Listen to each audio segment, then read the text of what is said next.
Alright, we're back after a little fiasco there trying to find that spring that popped out. So, when you put your slide lock in, you do have that spring right here that you'll need to slide the slide lock in behind.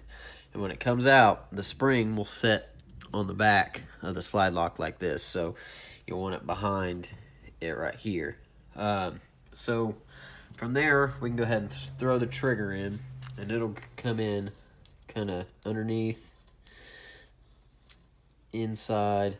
Just kind of get it all lined up there, and it just kind of goes in there in a funky way, so you got to kind of slap it in like this. Let me go ahead and slide locks where it needs to be.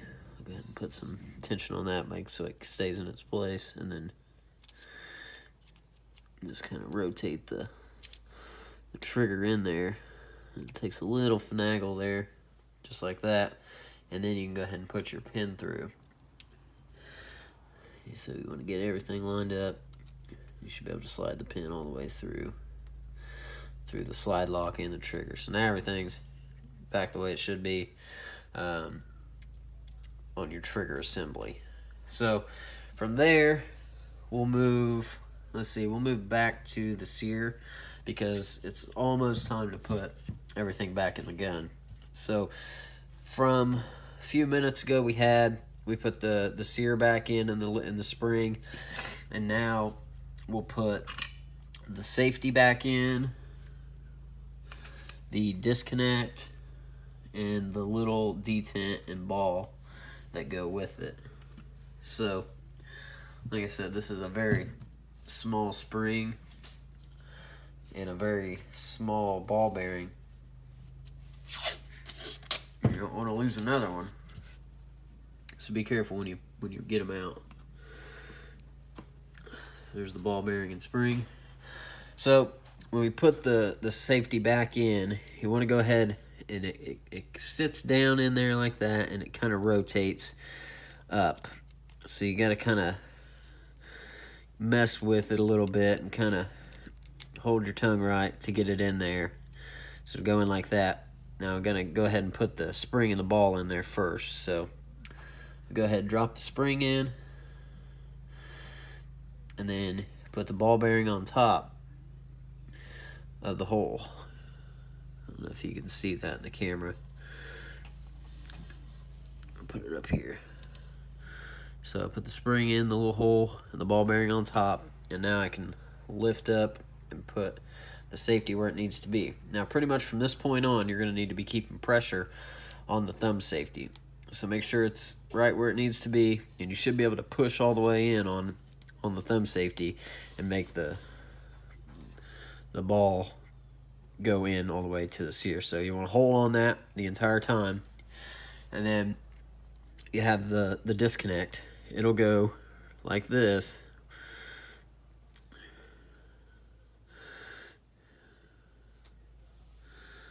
Like that, and it just sits on this.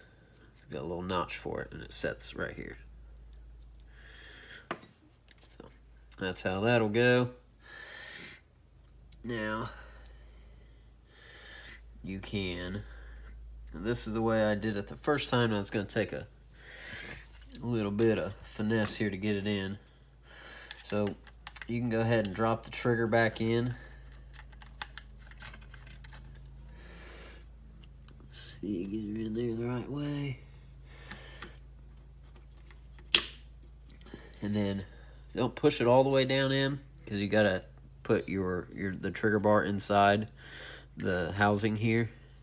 And it kind of goes in at a funky angle enough to where you can turn it. So you see it's in there now. It's coming out the top. And now you can, while you're squeezing this together, push the whole sear housing down into the frame. So now the trigger is in there. Got the ball, the detent is in there, so the safety works. And now all you gotta do is push the locking block down into the frame. You might have to play with it, hold your mouth right to get it down in exactly where it needs to go. Make sure everything's lining up here.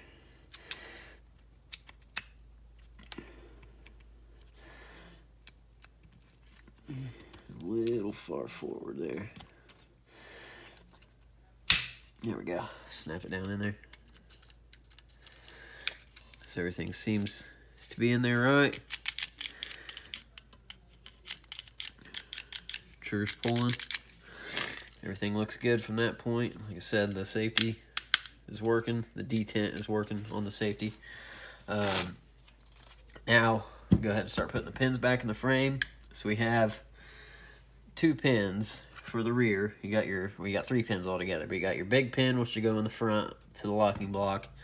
You got this pin here, which is smooth all the way around. And then you got one that has texturing on one side of here. So that one, the one with the texturing, is your front pin. The back one's your back pin, obviously. So we'll go ahead, make sure our hole's clear all the way through. Shift everything around if you need to, but everything seems to go back together in these pretty well. And then we can go ahead and drive the pins back in. Get your punch for a little added. Get them lined up on both sides. Go ahead and do the rear pin. And it goes through pretty easy because of the texture. The texturing that's on that pin is all that really holds it in on this side. That's why you want to make sure you drive through the right side. So you don't want the texture going all the way through. You want to keep it, the texturing goes up, so it comes through. It'll be at the top when you're driving it through the right side. Everything seems good there. And then we'll drive this pin through. Once again, make sure the hole's clear. Punch. Everything seems good. We'll go ahead.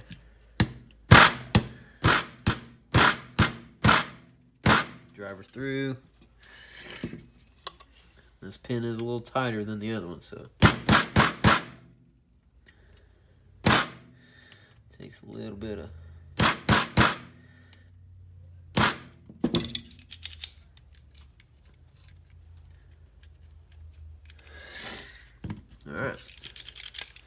Alright, so frame is back together completely. We'll go ahead and start working on the slide. Slide's really easy. So we'll start. Let's see, get all the slide parts. Actually, frame is not complete. I take that back. Still got the takedown lever to put back in. So we'll go ahead and put that back in real quick. You want to get your big spring and the little plastic cap that goes in there. You want to stick it down in the hole of the locking block, just like so.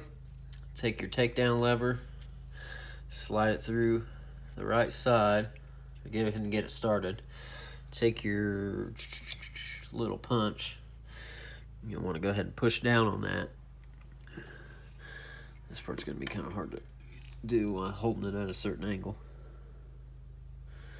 But I think you basically get the idea of what you got to do. Is you got to push down, slide the pin through so this goes smaller notch at the bottom. Oh, you gotta watch that spring coming out.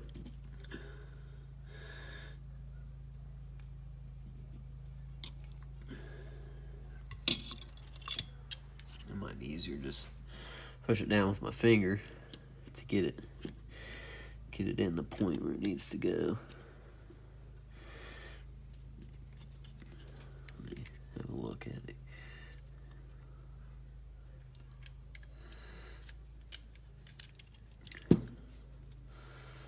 Can't get it down far enough with my finger, so I use the punch. Push it all the way down. Slide this on through.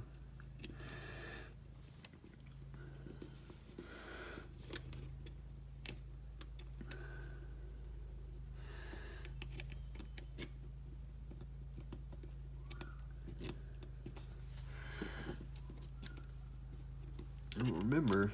Oh, yeah, it does only go. I'm going to go down once on one side, so you want to do that on the right side of the gun. That's why you're holding that down. Wiggle it through.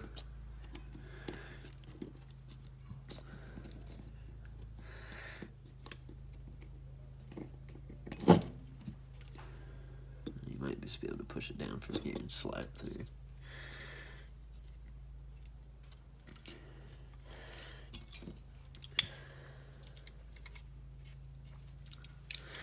Always wants to be a pain.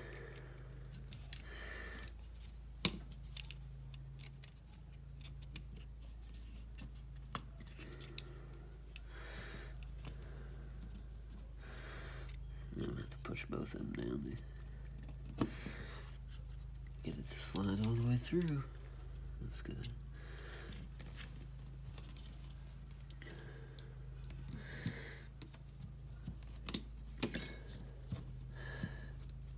Come on now, get in there.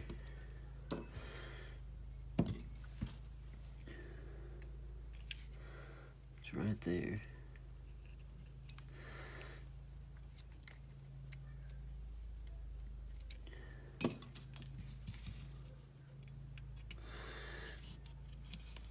Why it's giving me such a fit?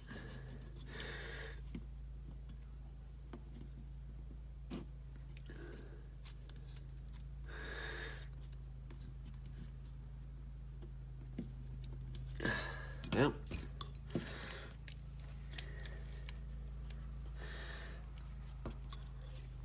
always wants to give you trouble. If I'm not doing something right, somebody point it out to me. I've never really had problems getting these back in, so something's not going right in here.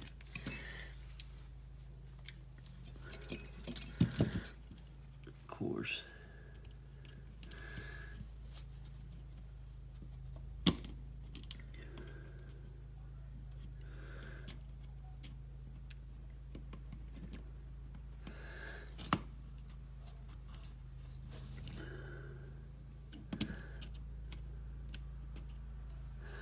I'll go ahead and try it back through the side I did the first time.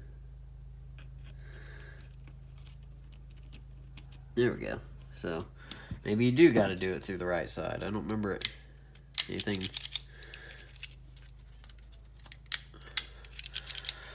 Okay, so that's my mistake on that. Not paying attention when I took it out. Usually, as far as I can remember, on most Glocks and any other gun like that, there wasn't a specific way it had to go back through. I don't know if I just got lucky and it wanted to pop through the left side of the frame. But okay, so back to the slide. We'll start with the loaded chamber indicator. Of course, I've already got my pin stuck all the way halfway through. When you stick this in, you got the sharp pointy end will be towards the frame, and it'll go in like that. Of course, you got a little spring with it, so very small little spring that you have. You want to go ahead and kind of stick that down in there first, get it lined up, and then it'll kind of fall in place like that. So now you can push in on it while you drive your pin back through.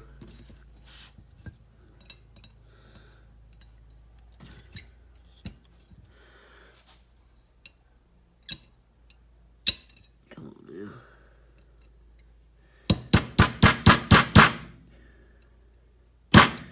There we go. That back through and flush. All right. Next, we will do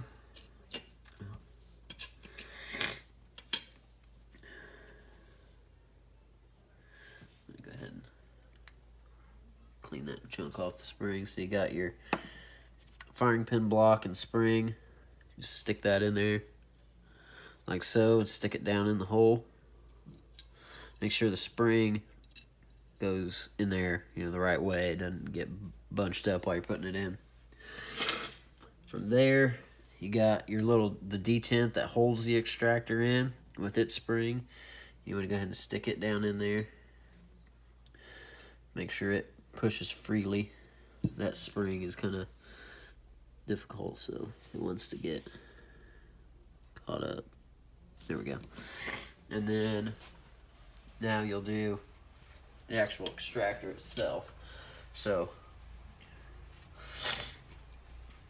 you'll want to kind of keep your thumb over that so it doesn't fall. Put the extractor spring in, And then the extractor, you want to drive it in from the breech of the gun and push down on the firing pin block too, because if you don't push down on it, it won't go past it. It goes into like a little groove, and you'll go by. You want to get your spring in the right place there. It kind of wants to go wherever it wants to go. So I'll put that in. Make sure that's going to go down.